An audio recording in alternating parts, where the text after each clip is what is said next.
नमस्कार साथियों, सुप्रभात। गुरु का स्मरण करते हुए अखंड मंडलाकारं व्याप्तं येन चराचरं तस्मदं दर्शितं मेन तस्मै श्री गुरुवे नमः। गुरु ब्रह्मा गुरुर्विष्णु गुरुर्देवो महेश्वरा गुरु साक्षात परम ब्रह्मा तस्मै श्री गुरुवे नमः। साथियों, आज हम अपने चौथे भाग में प्रवेश कर रहे हैं। कर्मण्येवाधिकारस्ते मा फलेषु कदाचन मा कर्मफल हेतुर्भू मा ते संगो सत्वकर्मणि। साथियों, गीता जी का दूसरा अध्याय सबसे बड़ा अध्याय है। भगवान श्री कृष्ण अर्जुन को कर्म के विषय में बताते हैं। अर्जुन को निमित्त बनाया गया है। भगवान श्री कृष्ण पूरे संसार को बता रहे हैं कि हे मानव, तुम केवल कर्म के अधिकारी हो, कर्म कर सकते हो। फल की इच्छा प्रकृति पे छोड़ दो, देव पे छोड़ दो। क्यों? क्योंकि जब हम परीक्षा दे करके आते हैं तो एग्जामिनर हमारा कॉपी चेक करता है। वो हमें कितना नंबर देगा ये हमारे भाग्य में निर्धारित है। कभी कभी देखा होगा आपने, जो बहुत तेज पढ़ने वाला बच्चा होता है, उसकी कॉपी भी अच्छी लिखी गई होती है, उसको नंबर ज़्यादा मिलना चाहिए, लेकिन एग्जामिनर से गलती हो जाती है और नंबर काउंट करने में या नंबर लिखने में कोई त्रुटि हो जाती है। इसी प्रकार से हम भी अच्छा कर्म करते हैं, सब जगह से सही होते हैं, लेकिन कोई न कोई ऐसी त्रुटि हो जाती है जो हम अपने जीवन में दुख भोगते हैं। साथियों, अर्जुन भगवान श्री कृष्ण से कहते हैं, ज्यायसी चेत कर्मणस्ते मता बुद्धि जनार्दन त्वं किं कर्माणि घोरे माम निजो जयसी केशव। भगवान से कहते हैं अर्जुन, हे प्रभु, हे मित्र, हे सखा, हे योगेश्वर, जब आप निष्काम कर्म की अपेक्षा ज्ञान मार्ग को बड़ा मानते हैं कि ज्ञान मार्ग बड़ा है, तो फिर मुझे इस युद्ध के दलदल में क्यों फंसा रहे हैं? मैं अपने ज्ञान मार्ग से ही अपना कल्याण कर लूंगा। साथियों, भगवान श्री कृष्ण उनकी बातों से नाराज नहीं होते हैं, क्योंकि वो जानते हैं कि जो आज अर्जुन की स्थिति है, आने वाले समय में संसार के हर मनुष्यों की यही स्थिति होगी, और वो उससे वो कैसे निकलेंगे बहुत कठिन है। एक बार में कोई गीता पढ़ के समझ जाए ये बहुत बड़ी बात होगी। गीता को बार बार पढ़ना पड़ता है। जिस प्रकार से मेहंदी जब तक जितनी घिसी रहेगी उतनी ही रंग लाएगी साथियों, उसी प्रकार से हमारे जीवन में जितने भी हम संघर्षों को पार करेंगे उतना ही जीवन हमारा उज्जवल और सफल बनता है। अर्जुन कहते हैं भगवान श्री कृष्ण से, हे प्रभु, आप हमें वही बताइए जो हमारे समझ में आए। हमें आपकी बातें समझ में नहीं आ रही हैं। कभी आप ज्ञान को श्रेष्ठ बता रहे हैं, कभी आप निष्काम कर्म को श्रेष्ठ बता रहे हैं। ये हमारे समझ से परे की बात है। लोके अस्मिनी सिद्धि विद्या निष्ठा पूरा प्रोक्ता मया नध ज्ञान योगेन सांख्यकानाम कर्म योगेन योगिनाम। भगवान श्री कृष्ण कहते हैं, अर्जुन, मैंने आत्म साक्षात्कार की पहले भी 2 विधियां बताई हैं।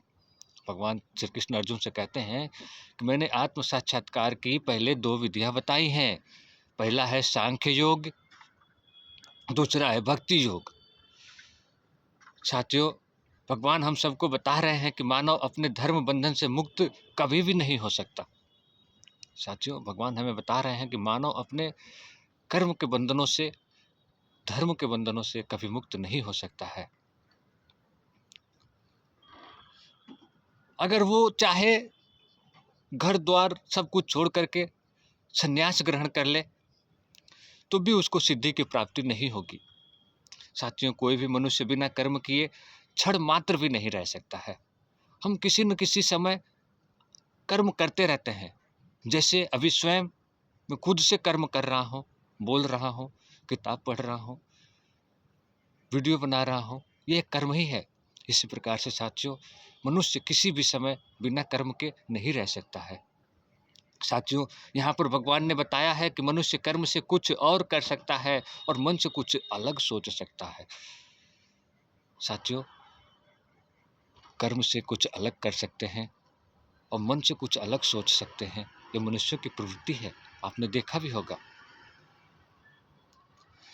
ऐसे मनुष्य मूर्ख जीव कहलाते हैं। साथियों, हम ज्ञान की प्राप्ति हो जाने पर भी अगर उसे नजरअंदाज करते हैं, तभी तो हम मूर्ख कहलाते हैं। साथियों, ज्ञान होने के बाद भी हम अगर कुछ उल्टे सीधे काम करें, तभी हम मूर्ख कहलाते हैं। कारण कि ज्ञान का उपयोग अपने लिए हमने किया ही नहीं, केवल दूसरों को बताने के लिए ज्ञान है। हम में से बहुत लोगों के पास यही ज्ञान है कि हम केवल दूसरों को बताते हैं।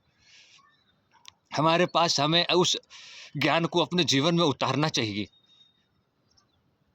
साथियों, मेरा गीता पर चर्चा करने का मतलब यही है कि आप जब तक सही ज्ञान और सरल ज्ञान न पहुंच सके, आप तक मुझे मालूम है कि मेरे से ज़्यादा विद्वान लोग की वाणी आप गीता या रामायण सुन सकते हैं।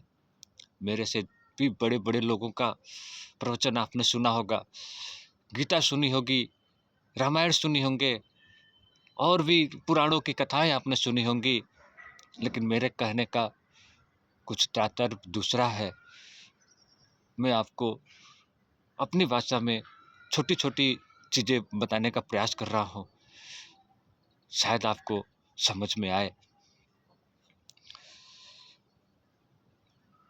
समझने और उसे अपने जीवन में पालन करने से आपका कल्याण होगा। किसी भी बात को साथियों समझने और उसको अपने जीवन में पालन करने से काम होगा, केवल सुन लेने मात्र से संभव नहीं है। आप उस ज्ञान को अपने जीवन में धारण करें, ये भी एक दिन गीता पढ़ने से संभव हो जाएगा। अगर आप नित्य गीता का पाठ करते हैं तो ये भी आपके लिए संभव हो जाएगा। ये सच नहीं है, कारण कि जब तक अपने पुराने आचरण और व्यवहार में आप अंतर नहीं करेंगे, बदलेंगे नहीं, तब तक आपके अंदर नए ज्ञान की अनुभूति नहीं होगी। साथियों, आपने देखा होगा, आपको एक उदाहरण के साथ में समझा रहा हूँ। चलिए, आपका शरीर पूरा दुर्गुणों से भरा हुआ है। अब इसको निकालने के लिए हमें क्या करना पड़ेगा? हमें अच्छी अच्छी किताबें पढ़नी पड़ेगी, अच्छे अच्छे ज्ञान वाली प्रवचन सुननी पड़ेगी और उसको अनुरूप हमें चलना पड़ेगा। तभी हम सच्चे मायने में अपने शरीर से उन दुर्गुणों को निकाल पाएंगे। आप उदाहरण के अनुसार आपको मैं बताता हूँ। आप एक बाल्टी पानी लीजिए, उसमें 2 मुट्ठी मिट्टी डाल दीजिए, धूल, पानी गंदा हो जाएगा। फिर उस गंदे पानी को निकालने के लिए हमें क्या करना पड़ेगा? किसी चलते हुए पानी के नीचे, टोटी के नीचे आप उस बाल्टी को रख दीजिए। जब तक उसमें साफ पानी जाता रहेगा साथियों, 1 घंटे, 2 घंटे, 3 घंटे के बाद या किसी से भी समय उसमें से सारा गंदा पानी निकल जाएगा और बाल्टी में केवल साफ साफ ही पानी बचा रहेगा। उसी प्रकार से साथियों, हमारे जीवन में जब केवल अच्छाइयाँ ही ग्रहण करते रहेंगे, अच्छी बातों पे चलते रहेंगे, अच्छी अच्छी किताबें पढ़ते रहेंगे, तो हमारे अंदर की जो दुर्गुण है, बुराई है, वो अपने आप एक दिन धीरे धीरे करके सारी नष्ट होती चली जाएगी और एक हम सफल मानव बन जाएंगे और हमारा आचरण और व्यवहार एक जैसा होने लगेगा। साथियों, ये हमारे जीवन का अनुभव है, इसको मैंने जिया है और देखा है, इसलिए मैं आपके सम्मुख बता रहा हूँ। साथियों, आप लोगों ने बहुत से ऐसे लोगों को देखा होगा जिनका ज्ञान कब खुलता है। आप लोग किसी न किसी व्यक्ति के अंतिम संस्कार में, अंत्येष्टि घाट जिसे हम लोग श्मशान घाट बोलते हैं, वहाँ पे जाते हुए देखा होगा। व्यक्ति का अंतिम क्रियाक्रम करने के लिए उस स्थान पर लोगों को अपने आप ही ज्ञान आ जाता है। जो कम पढ़ा लिखा है गांव का व्यक्ति, उसके अंदर भी जीवों के प्रति दया, करुणा का भाव उत्पन्न होता है और वो भी सत्संग की अच्छी अच्छी बातें करने लगता है। ये किसका प्रभाव है साथियों? ये माया का प्रभाव है। फिर वही व्यक्ति घर आने के बाद कैसा आचरण करता है? ये किसका प्रभाव है? माया का प्रभाव है। माया हमें घेरती कब है? जब हम माया में फंसते हैं तभी। हम कीचड़ के पास जाए ही ना तो हमारा पैर कीचड़ में कैसे जाएगा? साथियों, छोटी छोटी बातें हैं लेकिन समझने वाली है। हम कहते हैं कि तालाब में हम डूब गए। तालाब में हम गए क्यों? बुराई ने हमें पकड़ लिया। बुराई के पास हम गए क्यों? आप अपने आचरण में सुधार करिए। जब उस अंत्येष्टि घाट पर हमारे गांव के जो कम पढ़े लिखे लोग हैं, बुजुर्ग लोग हैं, उनको इस चीज का ज्ञान हो जाता है कि हम इस संसार में क्यों आए हैं, हमारा कर्तव्य क्या है, हमें कैसे रहना चाहिए। फिर वही ज्ञान उनको जब वो अंत्येष्टि से अपने घर पे आते हैं, उस कर्म को करने के बाद फिर क्यों नहीं रह जाता है? फिर वो माया में क्यों फंस जाते हैं? साथियों, इस धरती पर जो भी आया है सबको एक दिन जाना है, ये निश्चित है। लेकिन हम अपने पूरे जीवन काल में इस चीज को क्यों नहीं समझते हैं? ये चीज हम उसी दिन क्यों समझते हैं जब किसी के अंतिम संस्कार में श्मशान घाट पे गए रहते हैं। वही भावना, वही करुणा हमें जीवों के प्रति भी तो दिखानी पड़ेगी, गरीबों के प्रति भी दिखानी पड़ेगी। हम किसी को कष्ट क्यों दें? हम किसी के हिस्से की जमीन क्यों हड़पें?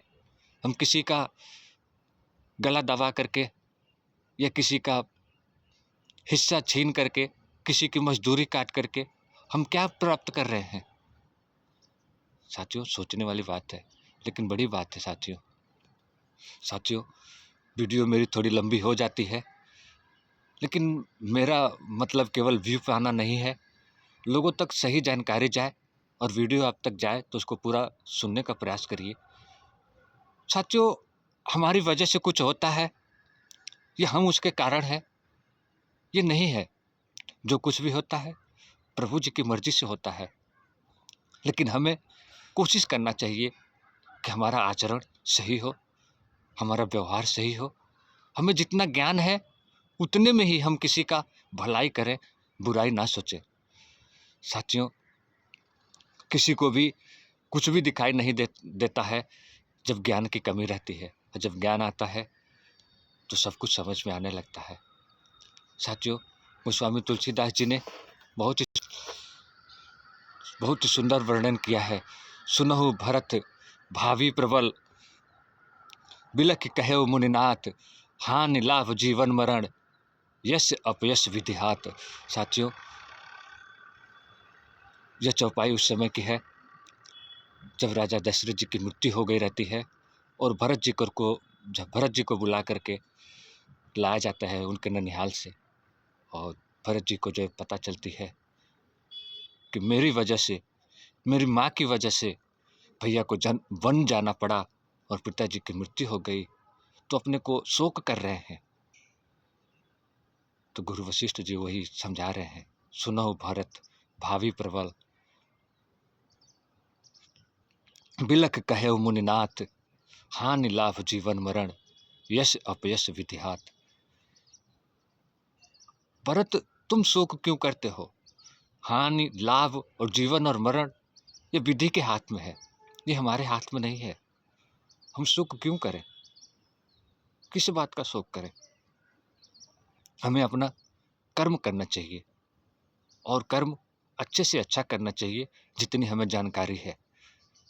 हम अपने जानबूझकर कोई गलती ना करें, क्योंकि जब हम किसी का कुछ अहित करने जाते हैं तो एक मन हमारा हमें रोकता है। उसी मन की बात हमें सुननी चाहिए जो मन हमारा रोक रहा हो। साथियों, अगर कोई आप गलत कर्म करने जा रहे हैं तो उसको टाल दीजिए, लेकिन कोई अच्छा कर्म करने जा रहे हैं उसको तुरंत कर दीजिए। इसी सब शुभकामनाओं के साथ अगले भाग में आपसे फिर मिलूंगा। तब तक के लिए नमस्कार, आशीर्वाद, सुप्रभात, राधे राधे।